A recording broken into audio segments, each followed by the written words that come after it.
Welcome to Daybreak Australia. I'm Haidi Stroud-Watts in Sydney, where markets have just come online. I'm Annabelle Droulers in Hong Kong. We're counting down to Asia's major trading opens and the top stories this hour. Asia set for a positive start after US stocks return to all-time highs. The Fed's favourite inflation gauge affirming bets that rate cuts could come as soon as June. BlackRock's Bitcoin ETF netting record single-day inflows of more than $600 million, but Mike Novogratz tells us a crypto correction is likely on the road to fresh highs. And China's top leaders pledged to meet economic targets, even with new data set to show a further decline in factory activity. Let's get you straight to the markets as we enter the Friday fray, this final trading session of the week. Looking like we're setting up for a bit of a cautious start to this last trading session. US stocks ending February with fresh highs as the Fed's preferred inflation gauge more or less met consensus forecasts. We are seeing a slight rise at the start of the staggered cash trading session here in Sydney, about 0.1%. We're also seeing a little bit of optimism when it comes to Japan equity futures as well. But take a look at what we're seeing when it comes to the Aussie dollar, pretty much unchanged at 65.97 at the moment. We had not much of a move when it comes to the reaction across FX to that inflation data, other than the yen kind of holding those gains throughout the course of the overnight session. Dollar yen was down about 0.5%, the lowest since February 7. So a little bit of weakness that we see when it comes to the Bloomberg dollar index at this point, pretty much unchanged after a bit of a rise and then a decline of 0.3% following the inflation data. So potentially we're not seeing too much of a heavy session when it comes to trading in FX here in Asia.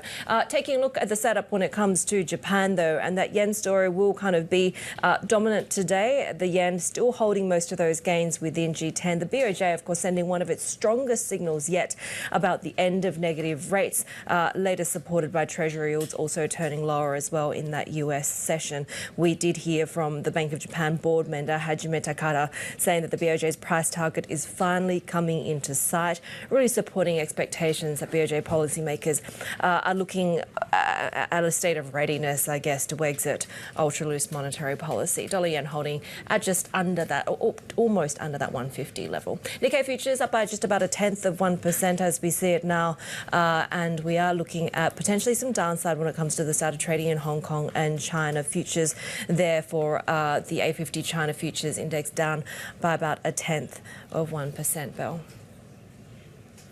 Yeah, and Heidi, you mentioned that PCE reading, of course, it was the big focus for US stocks over the past session. We've got futures coming online fairly flat, you can see right here. But the context of that, we actually had stocks closing at all-time highs overnight.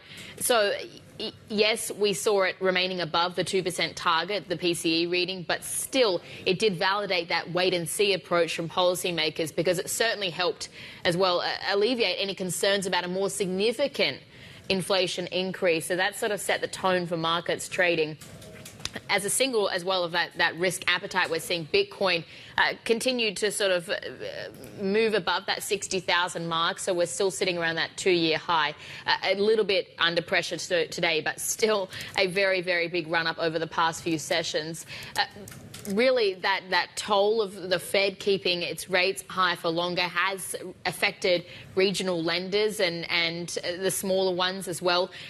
New York Community Bank Corp is one that we're tracking in after hours here, because there's a huge slump for that after the bell, down nearly 20%. It's taken a $2.4 billion hit to earnings, some weaknesses in its loan review process, writing down the value of past deals as well, reinvigorating those concerns around the regional banking crisis.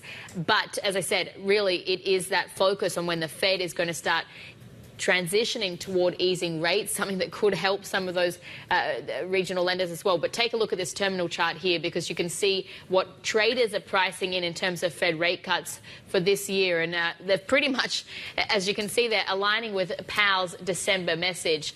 3 cuts are priced in for the course of this year, the first one fully by July. But policymakers as well, they have reiterated that the Fed is taking a data-dependent approach as they set their sights on the 2% inflation target. We want to avoid holding on all the way to 2%. They're putting policy very tight and then cause an unnecessary downturn. We are agile, and we're sitting in what I call the ready position. We are ready to make moves and adjust as the data demand us to do. And I think right now the economy and policy are in a good place to do that. I'm of a view that it'll probably be appropriate if things go the way I expect to see us to start to reduce rates in the summertime.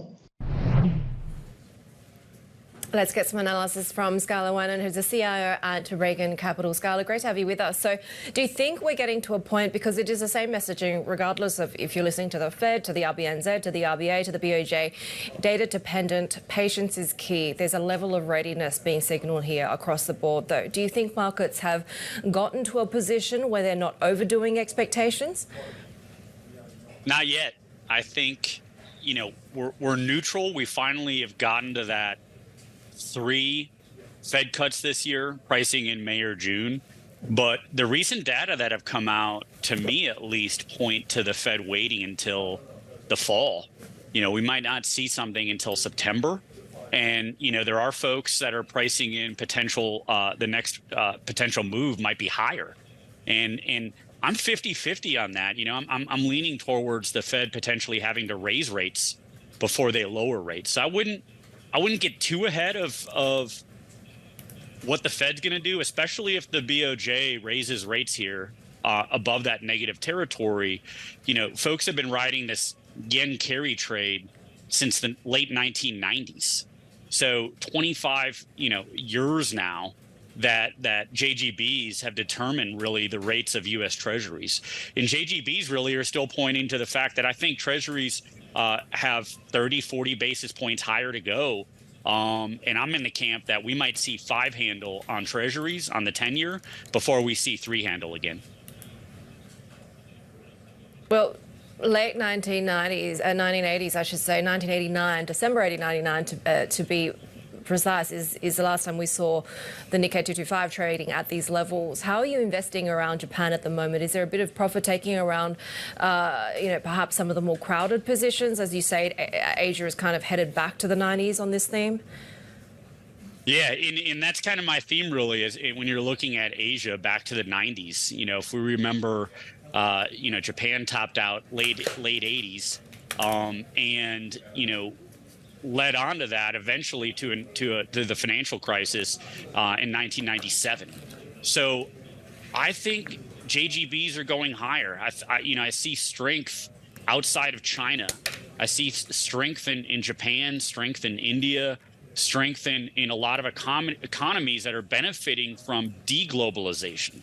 So post-COVID, the world economy is deglobalizing, and I think folks are looking for, whether it be Vietnam or Korea, folks are looking for places to relocate labor forces, to potentially build outside of China. And so, focus on those smaller economies, and be wary of what exactly is going to happen in China. I think the real thing that's going to determine China's success is how much stimulus the government really puts into their market.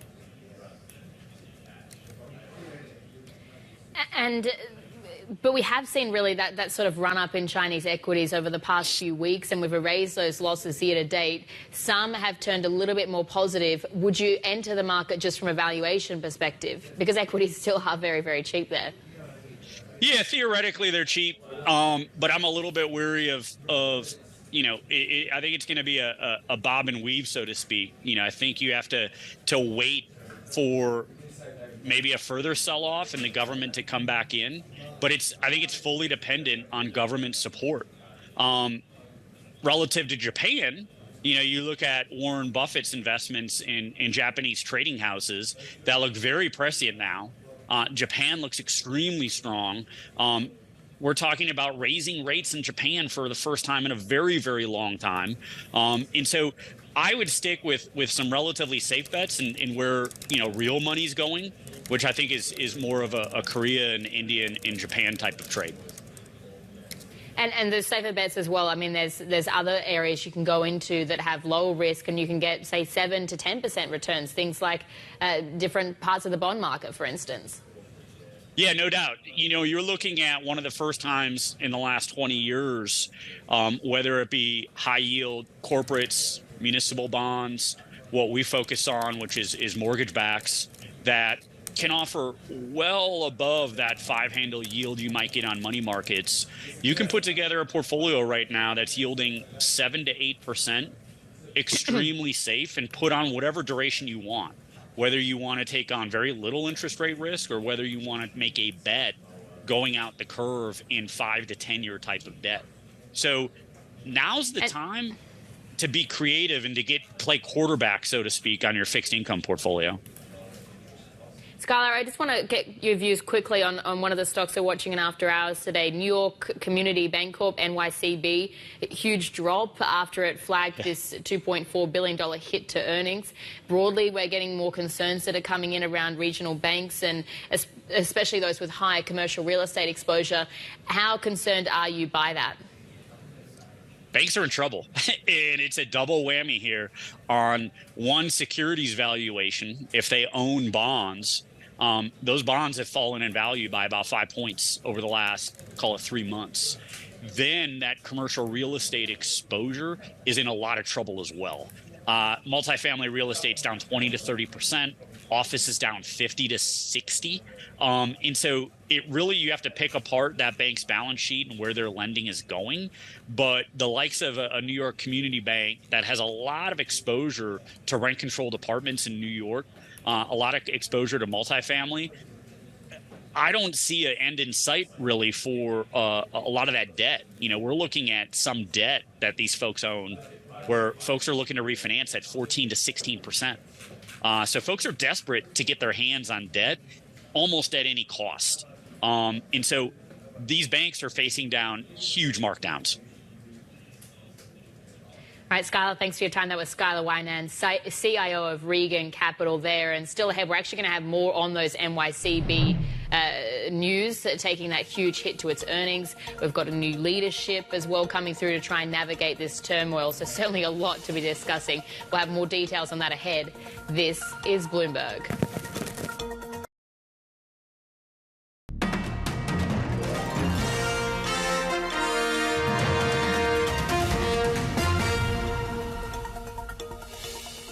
Well, we're due to get China's February PMI data in a few hours. Bloomberg Economics thinks that this will show activity pulling back due to disruptions from the 8-day Lunar New Year holiday.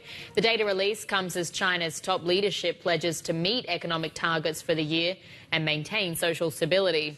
The 24-member Politburo will submit a government work report to a gathering of lawmakers next week.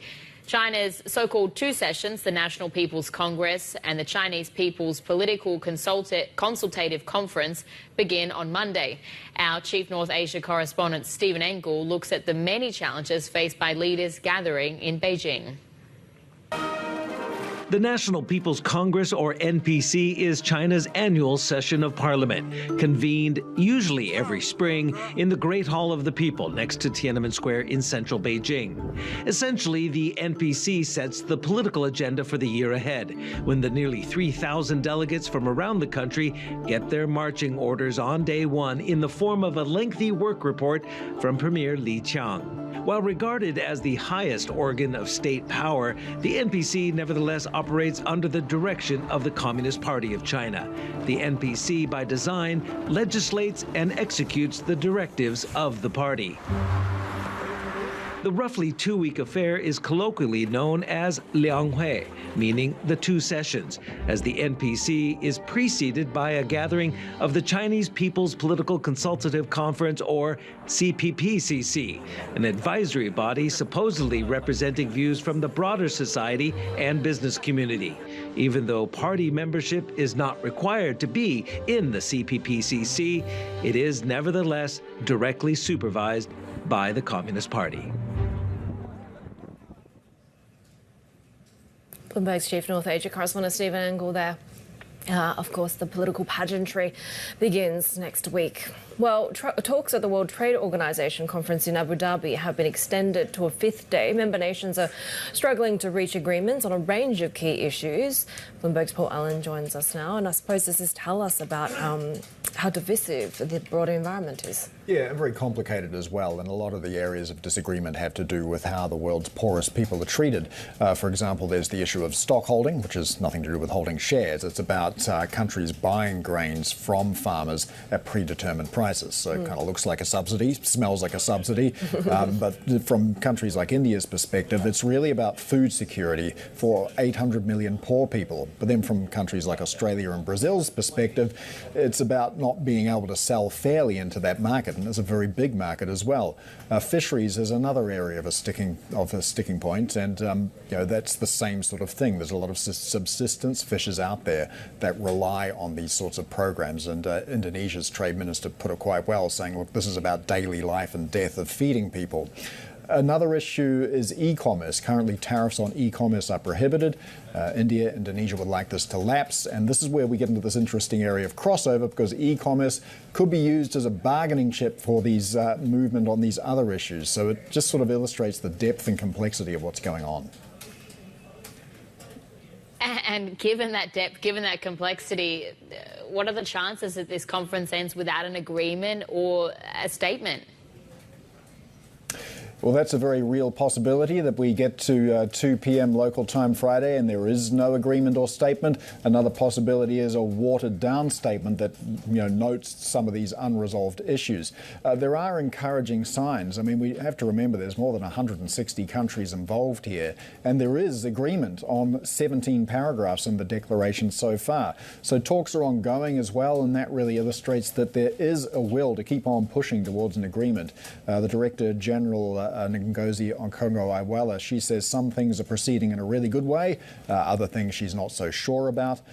Ireland's Trade Minister noted that, there is some pessimism, but he also says that happens before agreements when you're having these sorts of difficult discussions. So there's still some hope that we might get a positive outcome at the end of this afternoon. Right, wait and see for that one. That was Paul Allen there in Sydney. And let's take a look at some of the other geopolitical stories that we're tracking here, because President Biden says he's still hopeful for a temporary pause in fighting between Israel and Hamas, but it's unlikely to start by Monday, as he originally stated. The White House says Biden spoke with the leaders of Qatar and Egypt, who are working with the US to moderate ceasefire talks. The emerging agreement calls for a 6-week pause in fighting to allow for the release of hostages and prisoners and to get aid into Gaza. Dozens of Palestinians have been killed and injured in a shooting near a convoy of food trucks in northern Gaza. The Associated Press cites hospital officials saying Israeli troops opened fire on the crowds. Israel has denied its forces took part in the shooting, but says the incident is under review. President Biden says it threatens to set back efforts to negotiate that ceasefire. Russian President Vladimir Putin has warned that NATO risks triggering a nuclear war if it sends troops to Ukraine. He made the comment in his annual address to an assembly of lawmakers and officials. French President Emmanuel Macron has refused to rule out sending troops to Ukraine, an idea rejected by the White House and German Chancellor Olaf Scholz. And you can get a roundup of the stories that you need to know to get your day going in today's edition of Daybreak. Terminal subscribers go to Daybreak Go. It's also available on mobile in the Bloomberg Anywhere app. You can customize your settings so you only get news on the industries and the assets that you care about. This is Bloomberg.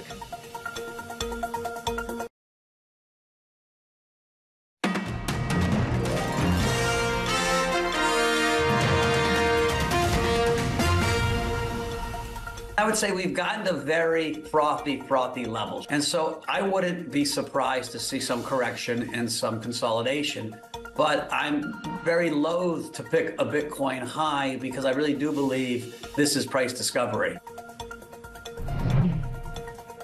That was the Galaxy Digital founder and CEO Mike Novogratz on Bitcoin there, and worth pointing out as well. I think he expects that consolidation to be somewhere down around that 50,000 mark before we see that reascend. Of course, Novogratz, a very well-known and long-standing Bitcoin bull, as he should be, given he's a huge investor in the space. But still, we have seen Bitcoin continuing to trade higher, and over the course of this week, it seems to sort of steadied somewhat that rally because we're sort of around the same level we were at 24 hours ago. But still, let's get more on the outlook and bring in our cross-asset reporter, Isabel Lee, joining us. And Isabel, I mean, yeah, Bitcoin price might be steady. What wasn't steady was the huge inflows that we saw into Bitcoin ETFs for another day.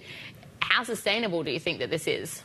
That is the question, actually, because every day we've been seeing record after record. In fact, BlackRock again broke its record the other day. Today, we saw around 612 million in inflows, and that's the biggest among the group. And in all, the 10 ETFs saw around 673, and that's including the outflows that we've seen in grayscale. But then the question is, will investors continue to plow in cash? And the answer is probably not, because if you look at trading volume today, it kind of petered out compared to the previous high we've seen the other day. But this isn't really surprising because it's kind of a cycle. I don't want to say a vicious cycle, but as prices rise, it drives flows. And as flows increase, it drives their price and vice versa. And now, as you've said, Bitcoin has steadied. I've had sources telling me today that they expect it to correct and they want it to correct because the market right now is looking too frothy. But for now, it seems like the floor we're looking at is around 60,000. Despite it being widely available to the masses, we are still seeing some holdouts, right? Vanguard being one of them. But we're also hearing that some of these institutional names, like Bank of America's Merrill, are making it available on client request. Could this kind of drive the next leg of the rally? Definitely. That's exactly what I'm hearing. We have Bank of America's Merrill arm today and Wells Fargo's brokerage unit.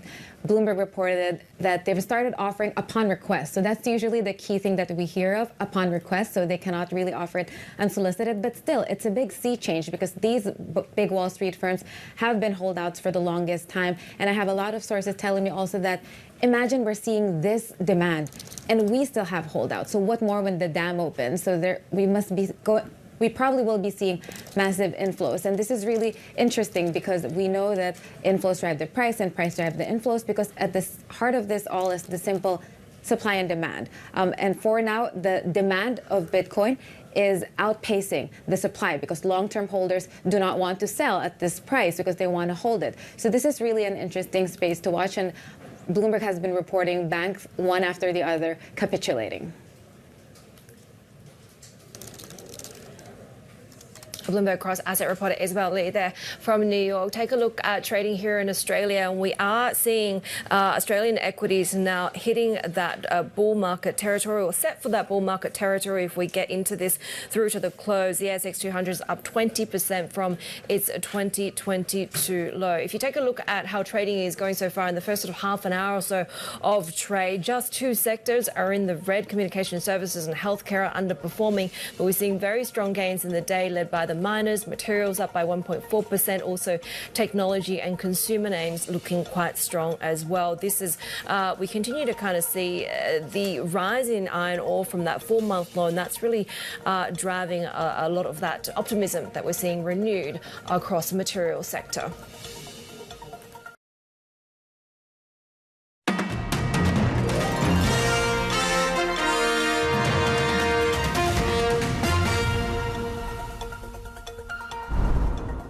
Japan's labour market staying pretty tight in January, with these key gauges showing to be holding steady. That jobless rate for January holding at 2.4% from the previous month, also meeting expectations of 2.4% as well. The job to applicant ratio also unchanged at 1.27 as it was the previous month, and on expectations as well. We have really kind of seen manufacturers possibly increasing hiring in response to what we've seen as pretty good export numbers for autos, as well as, of course, the surge in demand for chip-related items. But at the same time, some of those concerns over service providers reducing job availability. We are seeing a bit of weakness across household consumption. Incomes are lagging living costs, particularly with the weakness that we see in the yen as well. So no surprises out of the labour market data, but Bloomberg Economics does expect that we'll see further tightness in that market for several months, again on those themes of manufacturing strength, retailers and services observers probably looking a little bit more cautious across that period. This, of course, comes as we're hearing some pretty interesting signalling from the Bank of Japan as well as ex-Bank of Japan speakers, ex-Bank of Japan director, when it comes to Kazuo Momo, saying that liftoff is likely in April, not in March. But we had some pretty strong signalling when it comes to the suggestion that the price target range is coming into sight. Governor Ueda saying that they're looking at the wage data, but that the price target are not yet in sight. Just tempering those expectations, Belle. But of course, expectations are not high when it comes to China's growth story now. That's right. I was just thinking, I mean, this is the country that's really at risk of so-called Japanification of its economy. But China, yes, it saw tremendous economic growth for decades, but it's now experiencing a slowdown, as we know, and one with consequences for the rest of the world. Bloomberg Originals has been taking a closer look. China's economic growth was like nothing the world has ever experienced before. For most of the past 2 decades, the country's growth has been unstoppable. This is an economy that became the world's factory floor by driving up tons and tons of expansion and becoming this giant manufacturing powerhouse. But then that boom story came to a halt. The stock market has lost some $6 trillion in value just over the last year and a half. There's the property crisis and all of the fallout from there. You're seeing rises in unemployment, particularly among the country's youth. The challenge for the rest of the world is that this slowdown means China is now cutting back on spending. Everybody from big multinational companies to ordinary people have been swept up in China's boom story. That's now coming to an end. That means Louis Vuitton sells fewer handbags, Apple sells fewer iPhones, and Chinese funding on railways in Africa and ports in Europe dries up. In short, it's bad for the global economy. The question is, how bad? Let's get more on the outlook for China's economy. And joining us in the studio this morning is Grace Ng, senior China economist at JP Morgan. And Grace, we just heard some of the challenges that are very well known that are facing China's economy. We're heading into that MPC next week, the 2 sessions. This is going to really set the economic priority for the rest of the year, or the economic priorities. But it's also that push to try and lift sentiment and repair very fragile confidence in China's economy. Are we going to get any closer to that, do you think, that lift in sentiment? Yeah, indeed. This is an important event to watch out for. I think actually in terms of the general policy expectation, the tone has already been set by the Central Economic Work Conference in December. So what it seems is that if you look at the macro policy stance, it has generally turned to be more growth supportive since about August last year, when the reopening of the economy has led to somewhat of a disappointing recovery. I think what we are looking for going forward is that going into 2024, the government seems quite likely to set the growth target for the year at around 5%.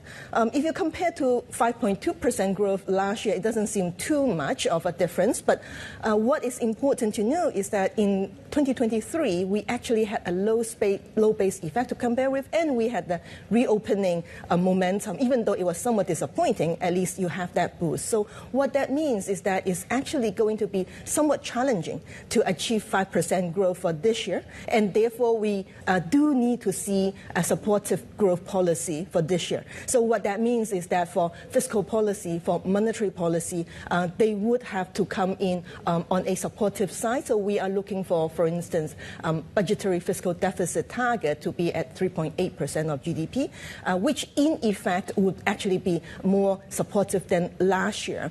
And we are also looking for monetary policy to be complementary to the fiscal policy side of things to support growth, with overall aggregate credit growth, TSF, at about 9.5% for the year. And would those sorts of measures, though, really be enough, do you think, to break that cycle of weak activity, falling prices as well in China? Yes, indeed. The private side of the economy remains pretty challenging. So we are facing a significant slowing in the housing market that we have not seen since the housing market was being privatized in the late 90s. We are seeing deflationary pressure overall in the economy, and we are seeing private sector sentiment still pretty much on the soft side, both for the household sector as well as for the corporate sector.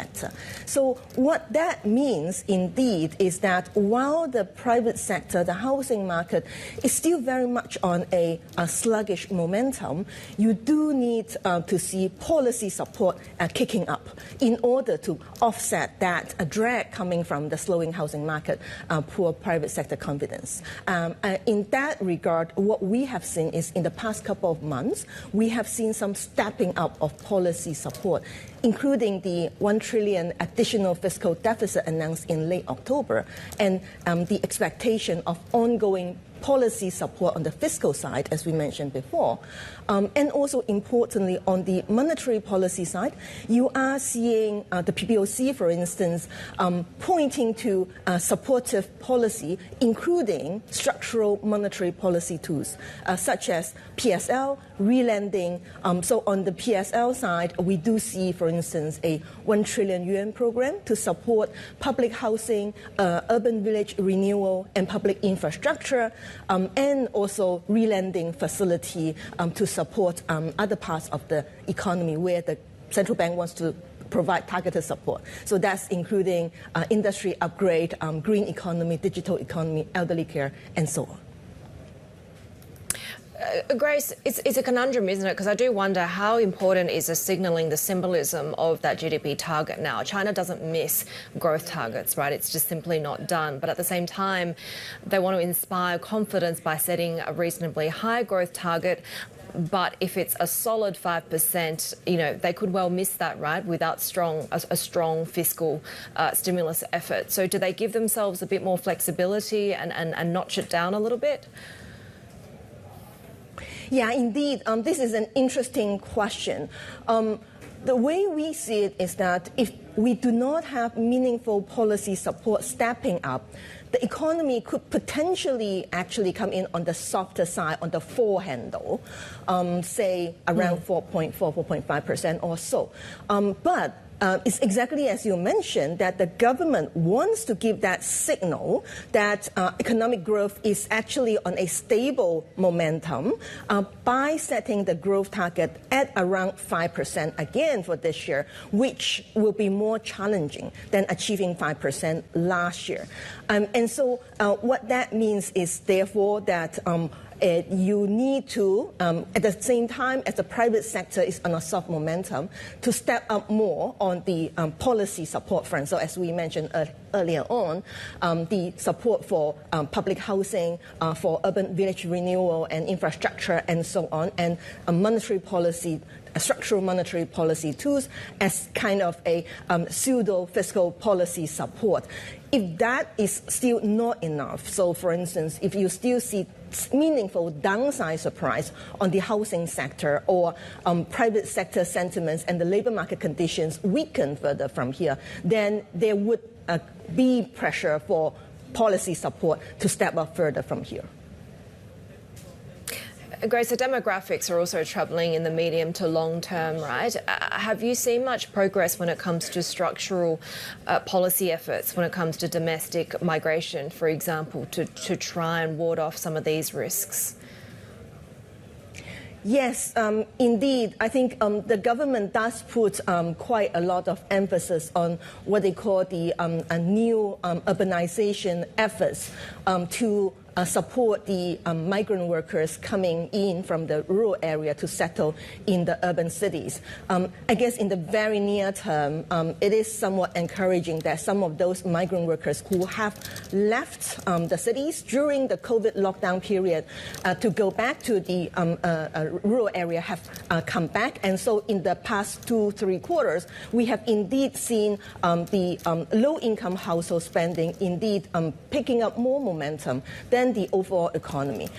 So in the longer term, I guess one of the areas of supporting that new phase of urbanization is exactly this new public housing program that the policymakers are putting emphasis on to help those low-income households to settle down in the cities and therefore to unlock the potential demand momentum coming on from there. And I guess in terms of the aging population issue, demographics, there is that ongoing discussion with regard to issues such as raising the retirement age overall, and also improving the over urbanization process and domestic demand and service sector part of the economy to offset some of the pressure coming from the aging population.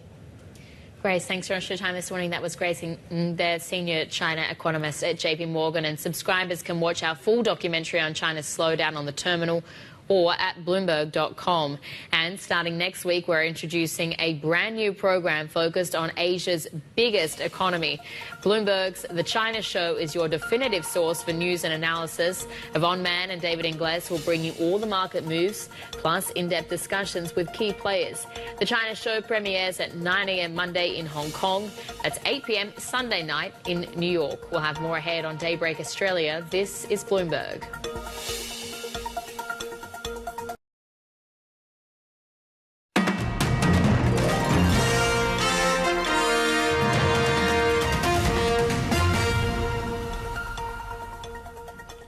We're taking a look at how New York Community Bank Corp shares are faring in late trade. And you can see here that drop of more than 20% at this point in time. That's after the lender admitted weaknesses with its loan review process while taking a $2.4 billion hit to earnings. It's also named a new CEO to navigate the turmoil. Let's get more from Sally Bakewell, who leads Bloomberg's U.S. finance team. And Sally, the situation for NYCB just seems to be going from bad to worse. Yes, and there was a lot to digest here. Indeed, it took this $2.4 billion impairment. It changed its CEO. But I think if you look at what a lot of the analysts have been saying since these announcements, what is actually looking like the big glaring issue is this finding weaknesses in its loan review. The bank said it identified a material weakness in its internal controls related to the review. And it said for that reason, it won't be able to file its 10K on time with regulators. And I think this is what creates a lot of uncertainty, because it raises concerns about what additional issues could be raised as they the new management that is coming in starts to dissect what has actually been going on the bank. And this is a bank that had lent a lot to the commercial real estate sector, in particularly a lot of loans to the multifamily rent stabilized market in New York. Sally, how concerned do we have to be about the broader sector in this sense? Well, I think when we first heard that this bank was facing some turmoil, which was at the end of January, it said it was cutting its dividend. It said it was stashing away more money tied to souring loans than analysts ever expected. I think at that point, it sort of sent shockwaves through the market with a lot of fears reignited about regional banks, in particular those that are quite well exposed or quite highly exposed to the commercial real estate sector. So we could potentially expect to see some of that again. Although in the immediate aftermath, we didn't see too much of a sort of dramatic slide among its peers, the bank's peer share prices. So I think, we felt like things were pretty stable after it initially rattled regional bank shares more broadly. But this will probably set off a few alarm bells, and it sort of remains to be seen perhaps how the stock market will react tomorrow, and perhaps what more we can learn about this loan review and the weaknesses found. Sally Bakewell, who leads our US finance team. San Francisco Fed President Mary Daly says the central bank is in the ready position to adjust rates when needed. But she also told Bloomberg's Wall Street Week that consumer strength is keeping policymakers on alert for sustained price pressures. consumers have just stayed in the game. They continue to spend, they continue to want to participate in the economy, and that's spurred growth, ongoing growth, and that's kept inflation a little bit higher for longer than we would have thought. But I still think overall the news is good. And yes, we absolutely see the challenges that families face when they have to pay higher borrowing costs, but we also know that what they really want us to do is bring inflation down. There is no place I go. I have a very big district, 9 states, but you can travel anywhere in the United States, you hear the same thing. What's your number one problem? Inflation.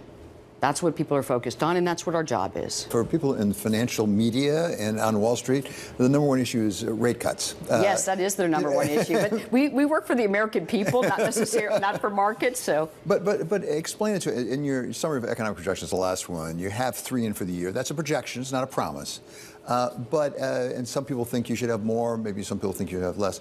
Why are we talking about rate cuts at all, given the strength of the economy? I mean, the economy seems to be doing just fine with the rate cuts you put in place. So we put a projection out about what we think we'll need to do if the economy evolves as we expect it to. So what's the expectation? Inflation continues to come down gradually. The labor market and the economy slow but don't tip over.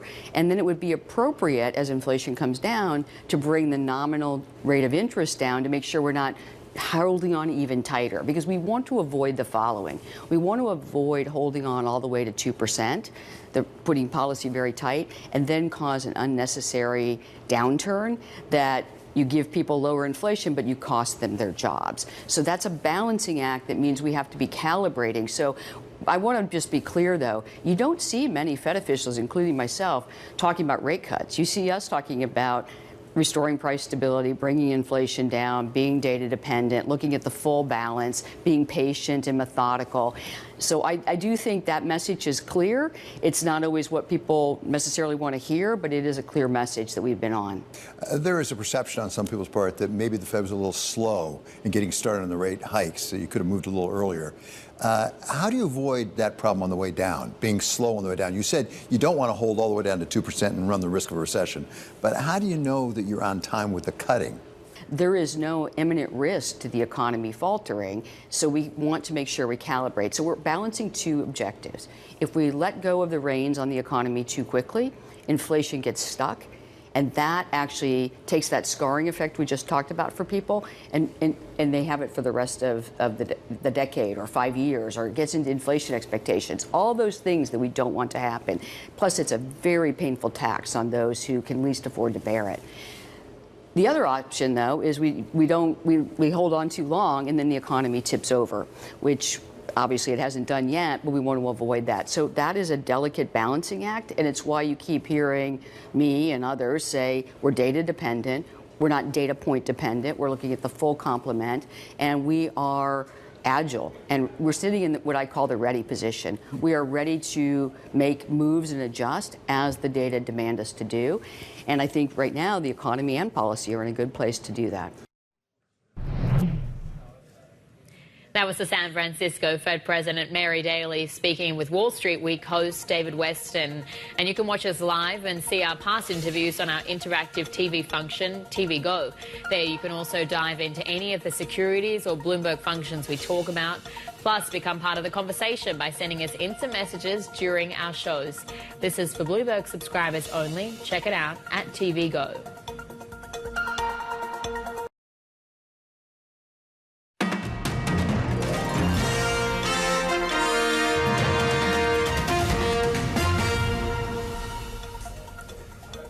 The South Korean government has held its first talks with doctors who walked off the job in protest against a plan to add thousands more places in medical schools. Seoul has ordered doctors to return to their posts by Friday or face punishment. For more, let's bring in our East Asia government editor, John Herskovich. And John, you know, we're talking about what, more than 70% of doctors across almost 100 hospitals that have walked off the job.